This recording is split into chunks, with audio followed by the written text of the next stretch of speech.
December 17న department of labour ఒక ముఖ్యమైనటువంటి update అయితే చేసింది.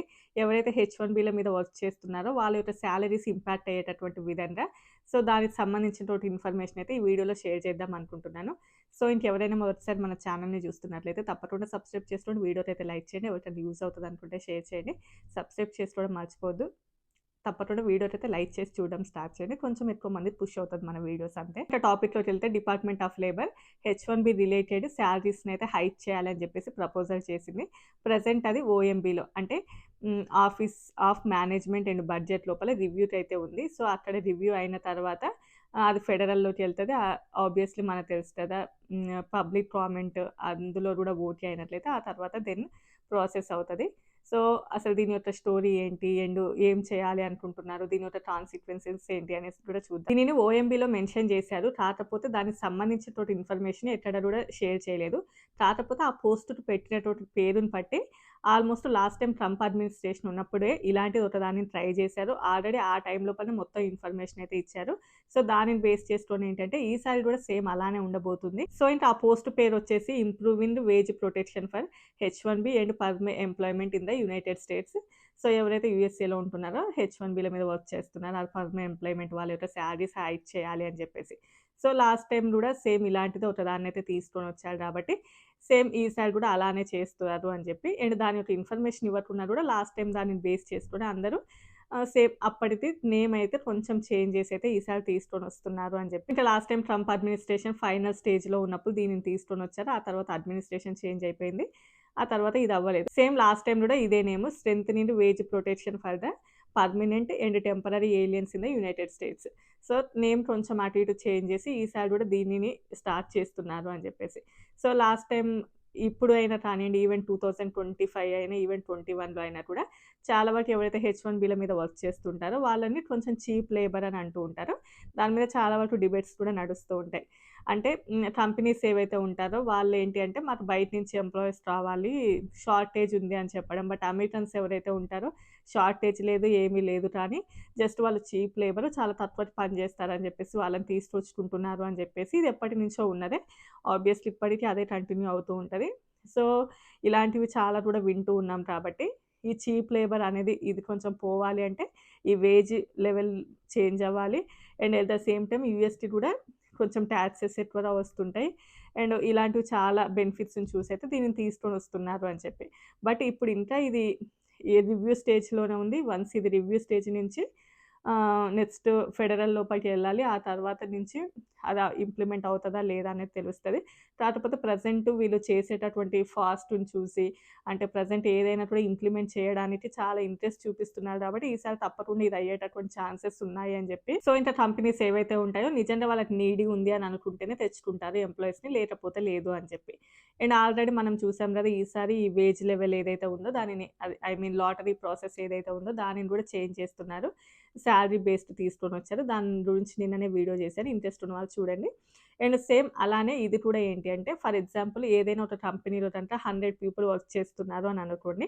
బాటమ్ నుంచి ఎవరైతే అంటే వాళ్ళ యొక్క సాలరీస్‌ని బేస్ చేసుకొని 100 పీపుల్ యొక్క సాలరీస్‌ని బేస్ చేసుకొని ఎవరైతే బాటమ్ ఒక 17 పీపుల్ ఉంటారో వాళ్ళు లెవెల్ 1 అని చెప్పేసి, 34 వరకు ఉన్న వాళ్ళు లెవెల్ 2 అని చెప్పేసి, 56 వరకు ఉన్న వాళ్ళు లెవెల్ 3 అని చెప్పేసి, అబోవ్ ఉన్న వాళ్ళు లెవెల్ 4 అని చెప్పేసి ఇలా ఒక ప్రాసెస్ అనేది ఉంటదంట. దీనిని బేస్ చేసుకొని ఏంటి అంటే కంపెనీస్ ఎల్‌సీఏకి వెళ్ళినప్పుడు డిపార్ట్‌మెంట్ ఆఫ్ లేబర్ అండ్ వాళ్ళ యొక్క పొజిషన్ ఏంటి? అండ్ వాళ్ళ యొక్క సాలరీ ఏంటి? అండ్ వాళ్ళ ఎంతటి వర్క్ చేస్తున్నారు? ఇవన్నీ కూడా చూస్తూ ఉంటారు కదా! ఇప్పుడు దాన్ని చేంజ్ చేయాలి అని చెప్పి చూస్తున్నారు. అండ్ ఇప్పుడేంటంటే ఇంతకుముందు 17, 34, 56, 65 ఇలా ఎలా అయితే డివైడ్ చేశారో ఇప్పుడు కూడా సేమ్ అలానే ఒక 4 లెవెల్స్ ఉంటాయి కదా! లెవెల్ 1, లెవెల్ 2, లెవెల్ 3, లెవెల్ 4 అని వాళ్ళు చేస్తున్నప్పుడు ఒక 100 మెంబర్స్ ఉన్నారనుకోండి వర్క్ చేసే దాంట్లలో. ఒకప్పుడు సాలరీ ఓన్లీ బాటమ్ నుంచి 17 వరకు ఉన్నవాళ్ళు లెవెల్ 1 తీసుకున్నారు కదా! ఇప్పుడు బాటమ్ నుంచి 34 వరకు లెవెల్ 1 కింద అండ్ ఆ తర్వాత అబోవ్ ఆల్మోస్ట్ 54 వరకు లెవెల్ 2 కింద, 70 అలా లెవెల్ 3, 90 అలా లెవెల్ 4 ఇలా అంటే లెవెల్స్ లాగా డిజైన్ చేసిన తర్వాత ఒకప్పుడు ఫర్ ఎగ్జాంపుల్ 100,000 ఇస్తున్నారు అని అనుకోండి. ఇప్పుడు వాళ్ళకి 135,000 ఇవ్వాలి. అంటే ఆల్రెడీ చేంజ్ అవుతది. ఒకవేళ 100,000 ఇస్తున్నారు లెవెల్ 2 వాళ్ళకి అని అనుకోండి. లెవెల్ 2 వాళ్ళకి 157,000 అలా ఇవ్వాలి. ఈవెన్ లెవెల్ 3లో కొంచెం సీనియర్స్ వాళ్ళు ఉంటారు కదా! వాళ్ళకి 157 అలా ఇవ్వాలి. అండ్ లెవెల్ 4లో ఎవరైతే ఉంటారో వాళ్ళకి 185K ఇవ్వాలి. సో, ఇంతవరకు పర్సెంటేజెస్‌ని పెంచాలి అని జెప్పేసి. అంటే ఈవెన్ స్టార్టింగ్‌లోనే ఒకవేళ 100K ఉన్న వాళ్ళకి 135K అంటే 35K వరకు పెంచాలి అని జెప్పేసి ఇలా ఒకటి డిజైన్ చేసుకున్నారు. అది ఈసారి కాదు లాస్ట్ టైమ్ డిజైన్ చేసుకున్నది. ఈసారి గూడా ఇలానే డిజైన్ చేశారా? లేకపోతే ఇంత పర్సెంటేజెస్‌ని తగ్గించారా? ఇంకా పెంచారా? అనేది తెలీదు.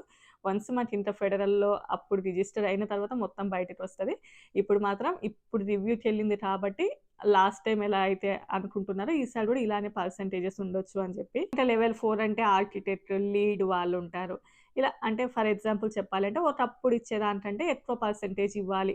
అంటే ఓన్లీ ఎంట్రీ లెవెల్ వాళ్ళకే 135K ఇవ్వాలి అన్నట్టు. అంటే లెవెల్ 1 వాళ్ళకి 135K అంటే అది చాలా ఎక్కువ అన్నట్టు కంపెనీస్ ఫీల్ అవుతూ ఉంటాయి. ఇప్పుడు చాలామంది అనుకోవచ్చు ఓకే. హెచ్-1బీలకి చాలా వరకు జాబ్స్ ఉన్న వాళ్ళందరికీ కూడా సాలరీస్ పెరిగిపోతాయి. ఈ రూల్ అంతా ఇంప్లిమెంట్ అవుతాయని చెప్పేసి.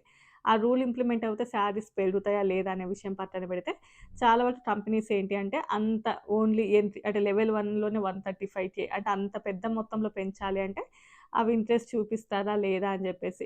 And at the same time ఒకవేళ క్లయింట్ దగ్గరికి వెళ్ళినప్పుడు గూడా ఇంతమంది ఎంప్లాయీస్ ఎందుకు మనకి చాలా మందిని తీసేయండి. ఇంత అవసరం లేదు అని చెప్పేటటువంటి ఛాన్సెస్ కూడా ఉంటాయి.